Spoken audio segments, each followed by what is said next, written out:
خوش آمدید، ہمیں شرف بخشا. اللہ ہمیں اگلا رمضان بھی نصیب فرمائے. ہماری یہ سحریاں ہمارے لیے آخرت میں بلند درجات کا ذریعہ بن جائیں. شروع فرمائیں.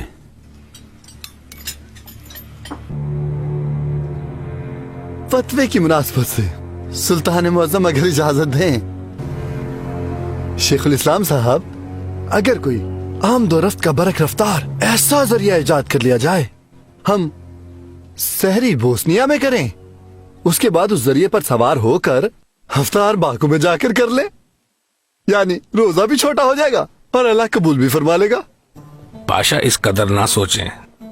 جب آپ اتنا لمبا سفر کریں گے تو آپ مسافر بن جائیں گے، اور مسافر کے لیے گنجائش ہے روزہ نہ رکھے.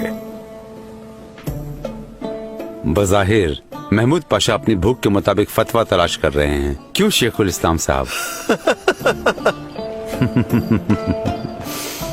سلطنت عثمانیہ میں آپ کے مطلب کا فتویٰ دینے والا کوئی مفتی نہیں پاشا.